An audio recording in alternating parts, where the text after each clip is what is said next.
Alright, nasa linya ho natin. Ito si ang kapwa ko po Manileño, si Congressman Roland Valeriano. Kong, magandang hapon po, si Vic Lima.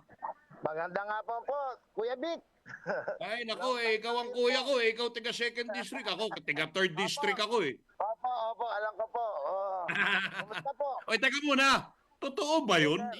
Yung bonggang-bonggang in-inaugurate noon ng mga high-rise building na yung mga binigyan ng certificate, hindi pala yun ng mga may-ari? Tama ba? Opo, ang tawag nyo doon, assignees lang. Ano Yung ibig sabihin ng assignee? talagang titira ka lang, naka-assign lang sa'yo, pero iba yung list to own, iba yung rent to own.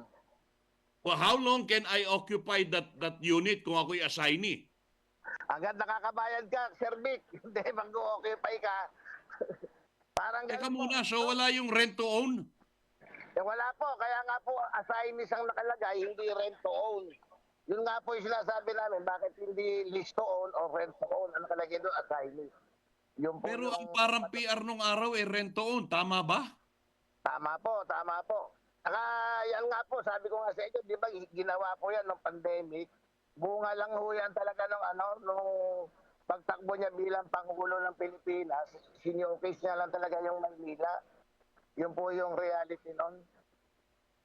Sus Mariosep, paano kung yung mga nakatira ngayon doon ang thinking, hindi naman siguro lahat na nakatira doon, binasa yung kontrata. Talaga pa, at hindi naman lahat po, to be honest po, siyempre, sabihin na natin, hindi naman lahat naintindihan din yung yun. Yung assignee, malay ko sa assignee. Opo, talaga po. So, pwede nyo rin po siya tanungin, pwede rin naman bulat-latin yung yung kontrata niya, assignees po talaga nakalagay ron, hindi yung rent to own or lease to own. Alright, sa inyo pong karanasan, ano po ang dapat gawin ng mga assignee na yun? Can they, pwede ba nilang i-convert yon sa owner? Or sa leasee ba tawag doon? Hindi po talaga, Sana. unless magbabago ng kontrata po, unless magbabago ng kontrata po ang alkalde at babaguhin yung kontrata na yun talaga. Yun lang po ang solusyon doon, baguhin yung kontrata. Oy, naku kawawa naman si Mayor Lacuna at kaya ako nga kayo tinawagan, baka mamaya si Mayor Hani sisir. Wala akong kinalaman si Mayor Hani sa assignee. Talaga po, sa ngayon po talagang kawawa si Mayor Rani dahil siya po talagang nababagsakan. Sa matter of fact po, hinahanapan nga isa ng Manileño ng bakit daw walang napagawa infrastructure. Ang totoo po, hindi po may iba. Groundbreaking lang naman siya noong 2021, 2022. Oo. Si Mayor Oo. Talagang kung iintindihin mo, wala namang kinalaman si Mayor. Kaya nga sabi ko, tawagan niyo si Congressman Valeriano ng mamaya si Mayor Hani sisihin dyan. Opo, talaga po. Nakakaawa po talaga at naging mabuting alkalde po. Wala pong ginawa kundi magbayad ng utang. Noong una nga po, ang sinasabi pa nila, may moratorium daw sa utang. Hindi po totoo yun. Wala po naman po si Mayor Hanel na una. Nasa almost 3 billion na po ang binabayaran ng Maynila. Galing po yun doon sa 17 billion na inutang ng panahon niya, 2019 to 2022. Kakaibang utang po talaga. Yun po yung epekto yun nung pagtakbo niya nga bilang Pangulo. Inutang ng Maynila yun para ipagawa yung mga infrastruktura yan. Wala namang masama huro. Ang problema, itong oras na ito, pag upo ni Mayora, nagbabayad ho ng utang ang Maynila. Kasama ang Manileño. Kasama ka ron, Sir Vic, kung nagbabayad ng utang. Naman, hindi. Kawawa naman si Mayor. Tagabayad ang nangyari sa kanya. Tagabayad po, kaya po tinutulungan na lang namin mga congressman para may maipagawa. Ang totoo, Sir Vic, meron nga po ako pangarap po talaga na magkaroon ng dagdag na universidad dito sa Maynila. Dahil nakita niyo naman yung UDM natin, tsaka yung pamantasan, kulang na po. So nakakuha po ako ng almost 400 million na pondo sa nasyonal, sa Kongreso. Merong 1,500 na lupa na located po sa District 1. Okay. So, ibinigay po ni Mayora yon, walang 1,500 na lote sa District 2. Ibinaba po namin din doon para matayuan ng 10-story building.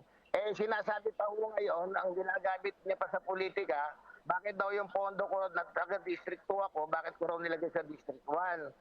Sabi ko, wag ka mag-alala, lalaki ako kausap, hindi ako tatakbong congressman sa District 1. Oo, oo. Hindi naman Wala naman ho kasing iba nangyayari naman. magtutulungan kundi tayo-tayo Opo, samantalang alam na, ang mahirap po, yung bang nilalansi niya ang tao dahil lang sa boto. Nangyayari naman po talaga yon. Nung araw po si Atong Asilo, District 1 Congressman, para Oh. magkaroon ng crematorium ng Maynila, magkaroon di ba, mahihirap po ang tao para sa libing, makatipid.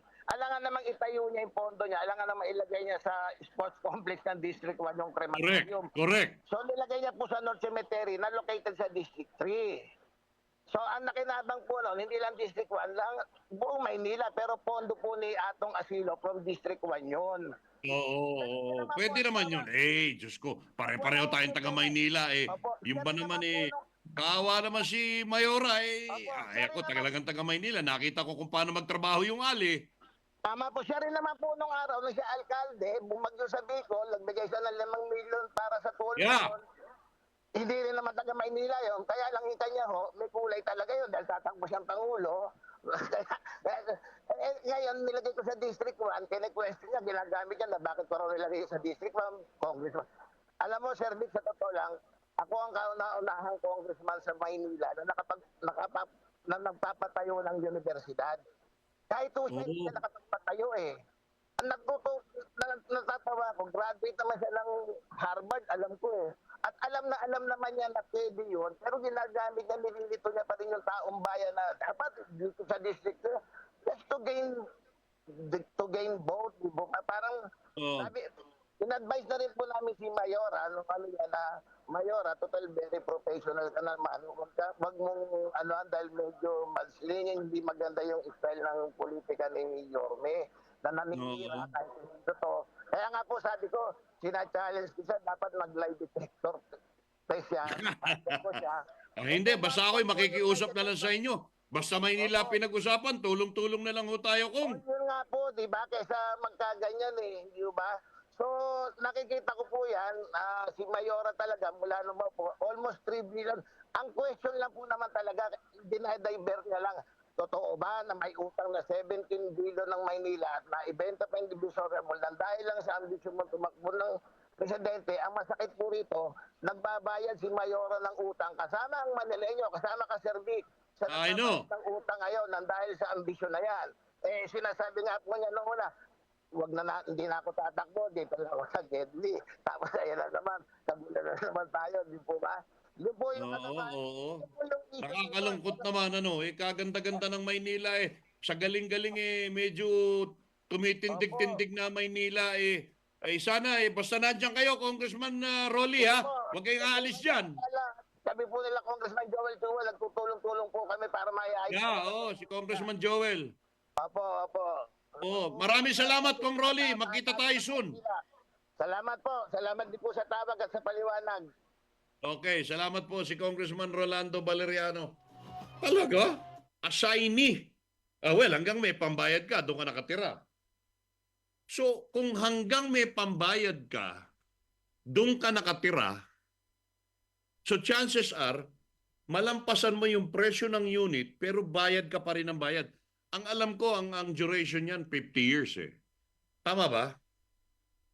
So, paano kung bayad ka ng bayad, lalampasan mo yung halaga ng pagkakagawa ng unit. Kunyari ang isang unit halaga 5 milyon. Abay, pwede mong malampasan yung 5 milyon. Hindi pa rin iyo yun.